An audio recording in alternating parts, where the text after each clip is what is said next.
must admit, I don't really feel like doing this, much less doing this and making a video about it, but it needs to be done, and I'm thinking about it now, so I might as well do it now. We'll come back to this later. It's going to end up being a replacement for this machine here. And in order to get that started, what I need to do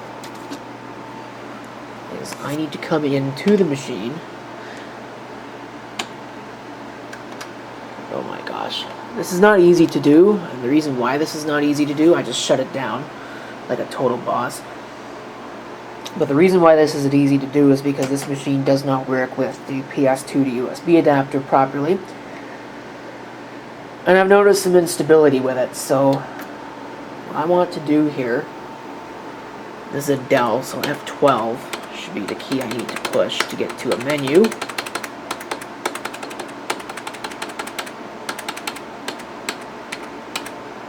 Alright, I need...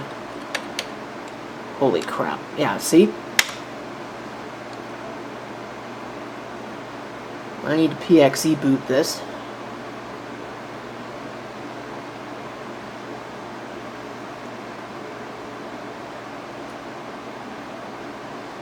So I can run my fog.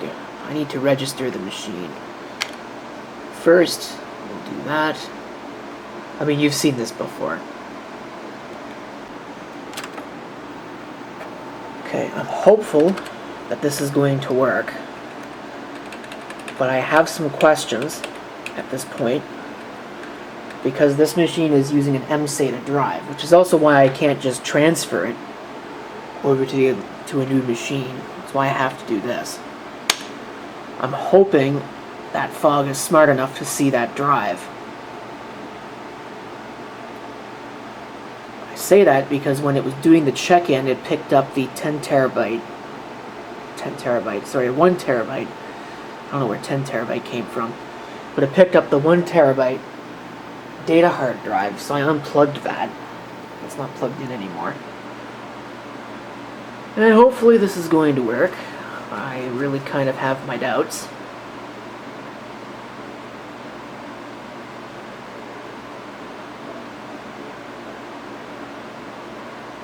Well, it did. Huh. Cool. Okay. Anyway, while that's working on what it's working on, this is the new hardware, or at least it's the new case and power supply. This giant Medusa hanging off the end of it that I'm not going to need basically 90% of the wiring on. There's probably nothing wrong with this board, other than the fact that it's extremely dirty.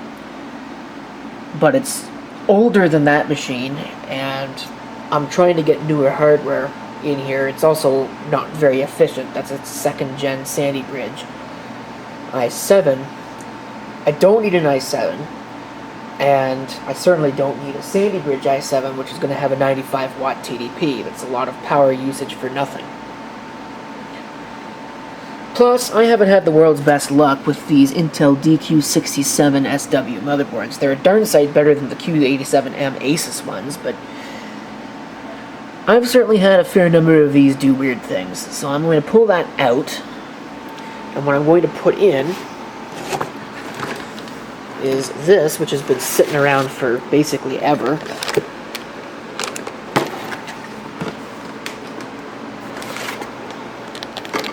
With an M.2 250 gig drive, which is good enough for anything I'd ever want to do. This has an i5 11400 on it, and like I said, it should be a darn sight better than that. Plus, even though I absolutely hate Windows 11 and I think that it's a pile of crap, I mean, I hate Windows 10 and think it's a pile of crap. Windows 11 is worse.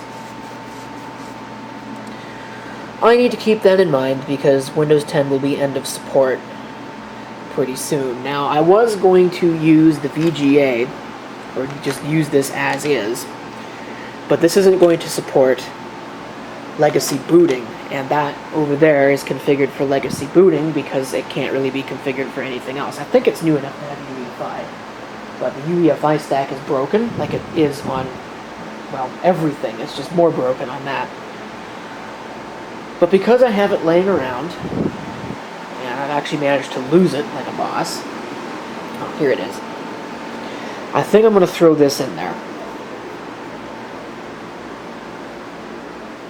I think. I don't know if this is actually going to work, because this might not have a legacy VGA BIOS on it either, but I have the card laying around. It will support a VGA monitor if I can find an adapter, and I'm sure I can find an adapter. And, well, like I said, might as well. I mean, what are you going to lose, right? So I gotta get this out of here. Okay, got the old board out. The new I/O shield is in, but there is a problem. There's no standoff in an intermediate position in this case, and I need it to be right there, in line with that one. So I'm hoping this isn't going to interfere with the new board. It probably will, but I'm hoping that it won't. I guess I'm about to find out, aren't I? I don't think it will. I'm pretty sure I've done this before, and I don't think that I had any issues with that, but we'll find out. Well, no thanks to laws of physics defying screws, it is in place now.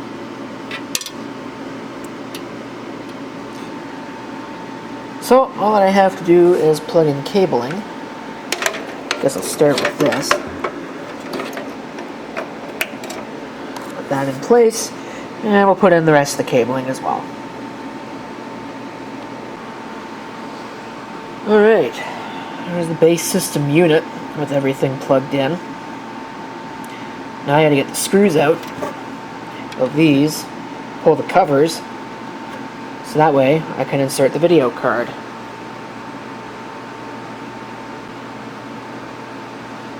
Okay, it's about 3 in the morning, so I'm probably going to call it for the night. After I see this thing run, I do want to make sure that it's going to work. But I'll deal with the rest of the crap later. Like I said, I want to see this thing work. I'll probably do some basic configuration, but I'm not going to hook it up to the network and do any of the other junk here tonight. That's a later problem. We should be ready to power this on and see if it's going to work, or if it's going to blow up in my face.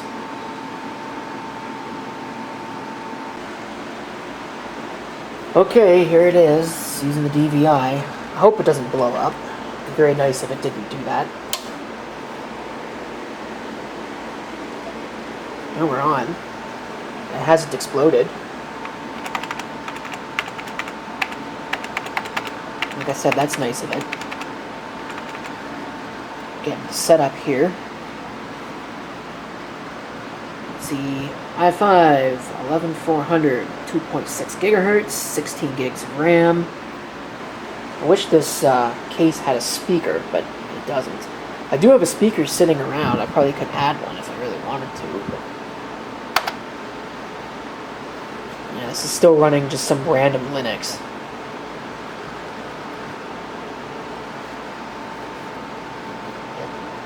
Looks like it's working just fine, so I don't have to worry about that.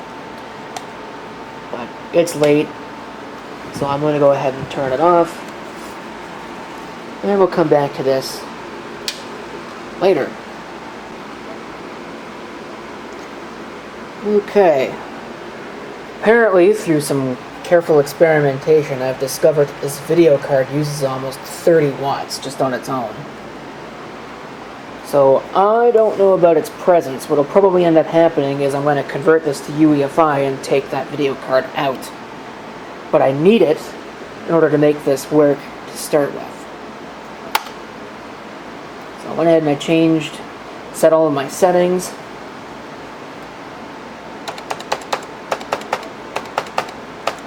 We're going to go to a boot menu.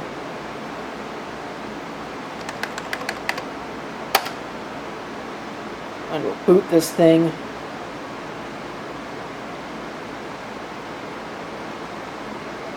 hopefully, will boot this thing. Yeah, there we go.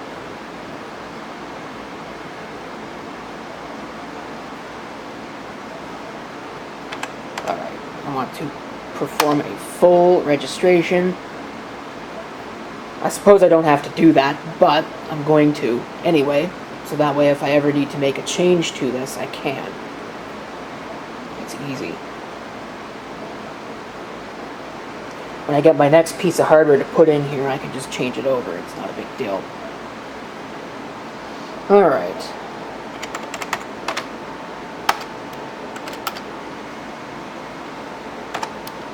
This is a pretty standard thing, except the difference with this one,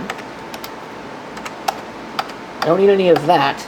I would like to deploy the image, except now I gotta enter the fog stuff.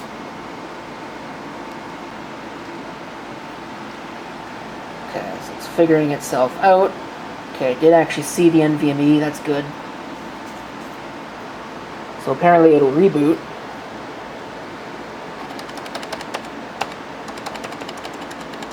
I don't even have to log into the web console in order to do this. If it works. And I wouldn't bet that it will. Because you never know with some of this stuff.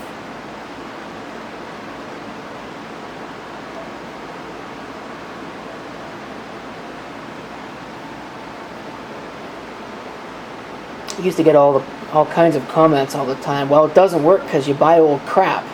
No, this isn't old crap. This is relatively new crap. So, why it wouldn't work, I'm not totally sure.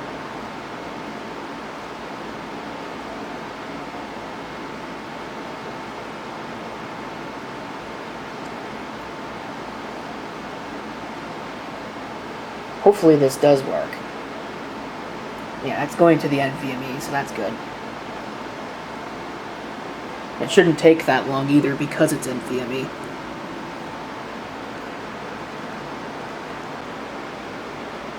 Alright, moment of truth here. Is it going to boot this?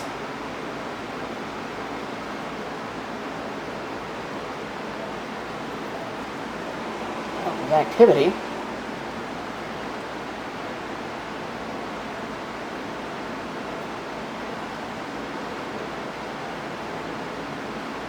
I wonder what would happen if I were to put it on my network. In fact, you know what? I'm just going to put it back on my network and see what it breaks.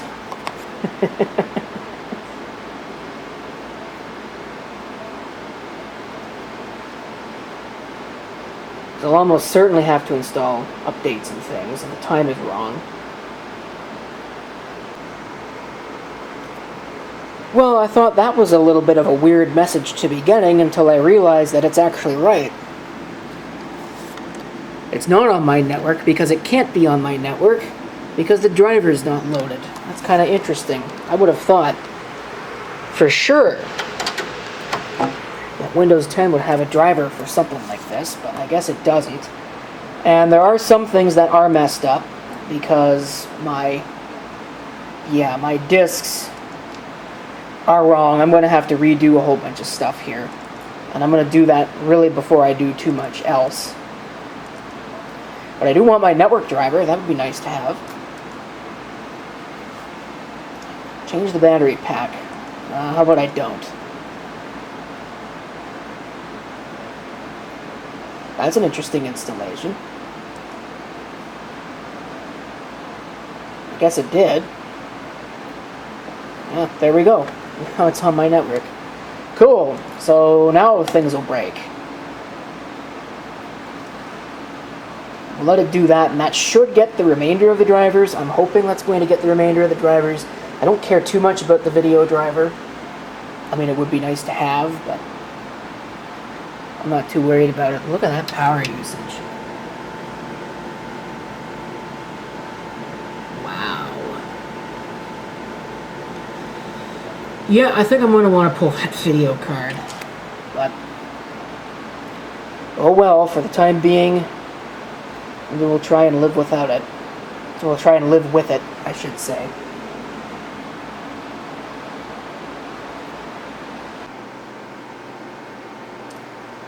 Alright, it is time for the ceremonial shutdown for the final time of this old machine. And it's probably going to ask me for a reason.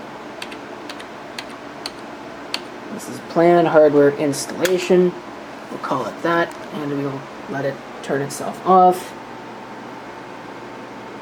And then I got to pull the hard drive out of it, because I'm going to need that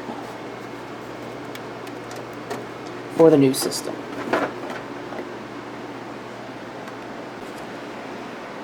Alright, let's see this thing work.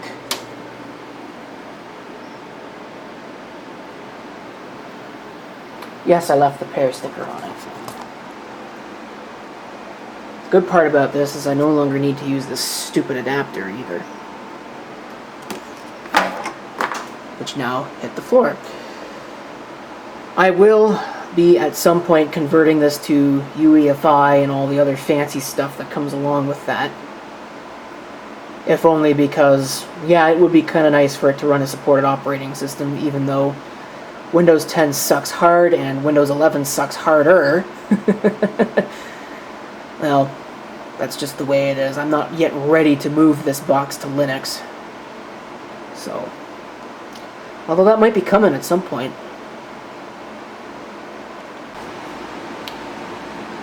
Here's the old system. Most of my recent server replacement videos have been in the name of reducing power usage. This one, I think, raised it, but let's prove or disprove that theory. I've got a random hard drive plugged into it right now. Let's go ahead and plug it in. It'll power itself on.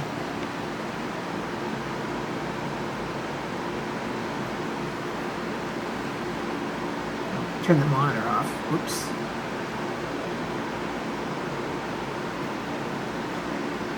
Yeah, we're talking almost double.